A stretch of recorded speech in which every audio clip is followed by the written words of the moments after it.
പ്രിയപ്പെട്ട മലയാള സമൂഹമേ, ഇന്ന് നിങ്ങളോട് ചില ചോദിക്കാനും ചിലത് പറയാനുമുണ്ട്. നിങ്ങളുടെ അഭിപ്രായങ്ങൾ ഈ വീഡിയോയ്ക്ക് കീഴെ കമൻറ്റുകളായി തീർച്ചയായും നിങ്ങൾ രേഖപ്പെടുത്തണം.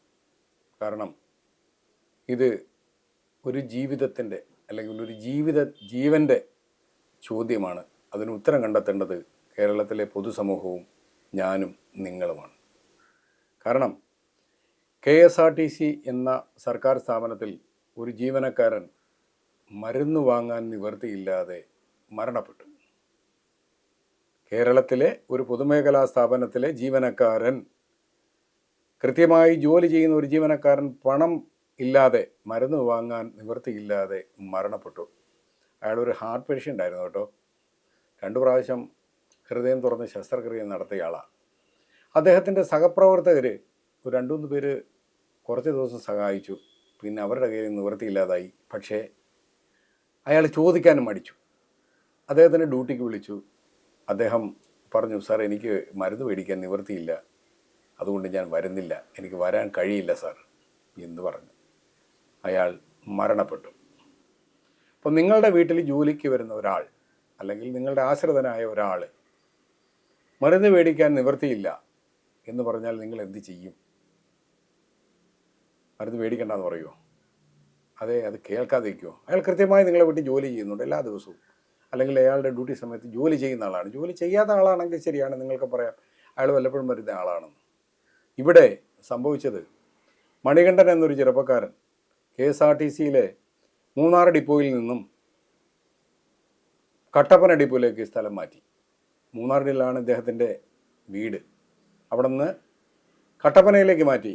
ഹാർട്ട് കംപ്ലൈൻറ്റ് കഴിഞ്ഞ് സർജറി കഴിഞ്ഞ ഒരു മനുഷ്യനോട് ചെയ്ത ദയയാണ്, KSRTC ചെയ്ത ദയ ആണ് അയാളെ കട്ടപ്പനയിലേക്ക് സ്ഥലം മാറ്റി.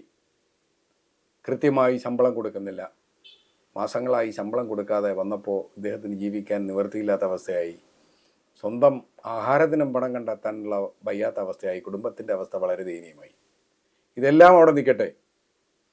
ഈ മരണപ്പെട്ട ദിവസത്തിൻ്റെ പിറ്റേ ദിവസം ഇദ്ദേഹം കിടപ്പുമുറിയിലാണ് മരണപ്പെട്ടത്. പോസ്റ്റ്മോർട്ടം കഴിഞ്ഞ് ജഡം മൂന്നാറിലേക്ക് കൊണ്ടുപോകുന്ന അതേ ദിവസം കേരളത്തിലെ നിങ്ങൾക്ക് ഓരോരുത്തർക്കും പ്രിയപ്പെട്ട ഗതാഗത വകുപ്പ് മന്ത്രിയും KSRTCയുടെ MDയും മൂന്നാർ ഡിപ്പോയിൽ ഒരു ഉദ്ഘാടനത്തിനുണ്ടായിരുന്നു. അവിടെയാണ് വിരോധാഭാസം. അപ്പോഴാണ് നിങ്ങൾ ചിന്തിക്കേണ്ടത്, മനുഷ്യനാര്, മനുഷ്യനെ സ്നേഹിക്കുന്നവനാര്, നമ്മുടെ കൂടെ നിൽക്കുന്നവനാര്, ചതിക്കുന്നവനാരെന്ന്. ഇല്ലാഞ്ഞിട്ടല്ല, കൊടുക്കാഞ്ഞിട്ടാണ്. പക്ഷേ ആ ഉദ്ഘാടന വേദിയിൽ നിന്നും 5 കിലോമീറ്റർ അപ്പുറമുള്ള ആ സഹപ്രവർത്തകൻ്റെ വീട്ടിൽ, അല്ലെങ്കിൽ ആ കൂടപ്പറപ്പിൻ്റെ വീട്ടിൽ, അല്ലെങ്കിൽ ആ ജീവനക്കാരൻ്റെ വീട്ടിൽ ഒന്ന് പോയി കാണാൻ, ഒരു നോക്ക് കാണാൻ, ആ ശവത്തിൽ ഒന്ന് നോക്കി പുച്ഛത്തോടെയെങ്കിലും ഒന്ന് നോക്കാൻ ഈ ആളുകൾ, അധികാരികൾ തയ്യാറായില്ല. ബഹുമാനപ്പെട്ട മന്ത്രിയെ നമുക്ക് കുറ്റം പറയാൻ കഴിയില്ല. കാരണം കേരളത്തിൽ നടക്കുന്ന എല്ലാ KSRTC ജീവനക്കാരുടെയും മരണം അദ്ദേഹം അറിയണമെന്നില്ല. പക്ഷേ KSRTCയുടെ MD അറിയണം. കൂടെ ജോലി ചെയ്യുന്ന ഒരുത്തൻ മരണപ്പെട്ടിട്ടുണ്ടെങ്കിൽ അത് കൃത്യമായി MD അറിയണം.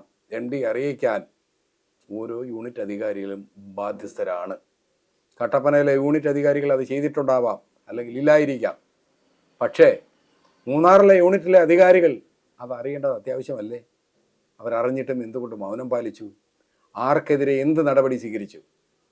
പറയൂ സർ. നിങ്ങൾ ഒരു റീത്ത്, അല്ലെങ്കിൽ ആ സഹോദരൻ്റെ വീട്ടിൽ ഒന്ന് പോയി ഞാൻ നിങ്ങളോടൊപ്പം ഉണ്ട്, അല്ലെങ്കിൽ ഞങ്ങൾ നിങ്ങളോടൊപ്പമുണ്ട് എന്ന ഒരു വാക്കെങ്കിലും നിങ്ങൾക്ക് പറയാൻ കഴിയുമായിരുന്നില്ലേ സാർ? നിങ്ങളത് ചെയ്തോ? നിങ്ങളെത്ര ക്രൂരന്മാരാണ്!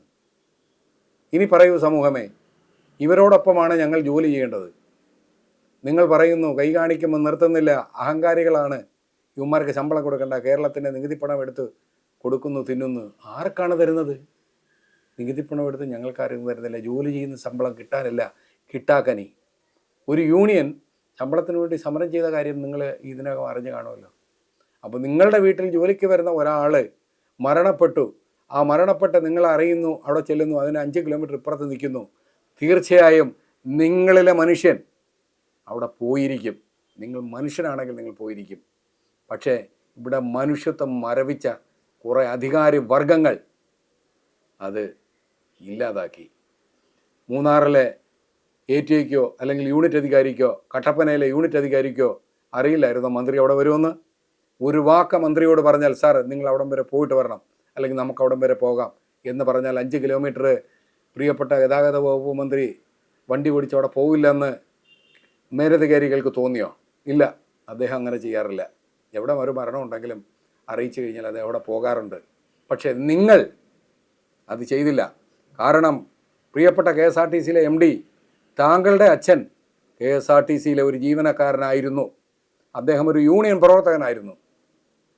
അദ്ദേഹത്തിനോടെങ്കിലും താങ്കൾ ചോദിക്കണമായിരുന്നു, മരണപ്പെട്ട ഒരു ജീവനക്കാരനെ എങ്ങനെയാണ് KSRTC കണ്ടിരുന്നത്, ഇന്ന് എങ്ങനെയാണ് കാണേണ്ടത്, നാളെ എങ്ങനെ കാണണം എന്നെങ്കിലും നിങ്ങളൊരു വാക്ക് ചോദിക്കാമായിരുന്നു. നിങ്ങളിൽ നിന്ന് ഒരുപാട് പ്രതീക്ഷിച്ചു സാർ ഞങ്ങൾ. പക്ഷേ നിങ്ങൾ ചെയ്തത് വളരെ വളരെ ദയനീയവും മൃഗീയവും പൈശാചികവുമായ പ്രവൃത്തിയാണ്. പറയൂ പ്രിയപ്പെട്ട കേരള സമൂഹമേ, നിങ്ങൾക്ക് വേണ്ടി ജോലി ചെയ്ത ഒരു ജീവനക്കാരൻ ശമ്പളം കിട്ടാതെ ഗുളിക വാങ്ങാൻ നിവൃത്തിയില്ലാതെ മരണപ്പെട്ടുപോയി, മരണത്തിന് കീഴടങ്ങി. ഹാർട്ട് കംപ്ലൈൻ്റ് ഉള്ള ഒരാൾ ജോലി ചെയ്തു മരണപ്പെട്ടതിന് കീഴടങ്ങി. ഇനി വേറൊരു കാര്യം പറയാം.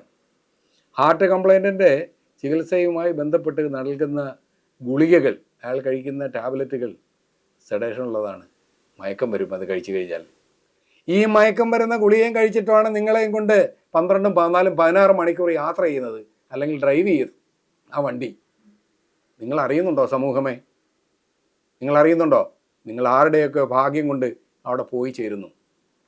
ഞാൻ മുമ്പ് പറഞ്ഞിട്ടുള്ളത് പോലെ കിഡ്നി ഇല്ലാത്തവനും കരളില്ലാത്തവനും ഹൃദയമില്ലാത്തവനും കൈയില്ലാത്തവനും കാലില്ലാത്തവനും ഒരു അതർ ഡ്യൂട്ടി കൊടുക്കാൻ ഈ KSRTC ഇല്ലാഞ്ഞിട്ടല്ല, അധികാരത്തിൻ്റെ മത്ത് പിടിച്ച ഒരു സംഘം ആളുകൾ അത് തടഞ്ഞു വെക്കുകയാണ് ചെയ്യുന്നത്. ഡ്രൈവർക്ക് ഇവിടെ കൊടുക്കാൻ അതർ ഡ്യൂട്ടി ഇല്ല. നിങ്ങളും പ്രിയപ്പെട്ടവരെ, നിങ്ങളുടെ കുടുംബത്തിലും KSRTC ഒരംഗമെങ്കിലും നിങ്ങളുടെ ബന്ധുക്കളുണ്ടാവും. പറഞ്ഞതിൽ കള്ളമുണ്ടോ ഇല്ലെന്ന് അവരോട് ചോദിക്കുക.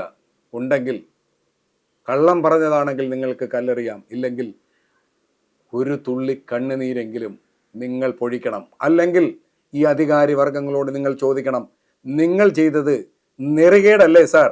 നിങ്ങൾ ചെയ്തത് അപമാനമല്ലേ സാർ? നിങ്ങൾക്ക് ഈ സ്ഥാനത്ത് തുടരാൻ യോഗ്യത ഉണ്ടോ സാർ എന്ന് പൊതുസമൂഹം ചോദിക്കണം, ജീവനക്കാരൻ ചോദിക്കണം. ഇന്ന് ഞാൻ, നാളെ നീ. ഇന്നത് ചോദിച്ചില്ലെങ്കിൽ ഉറപ്പ് നാളെ മരണം നിന്റെ മുന്നിലേക്ക് വരും.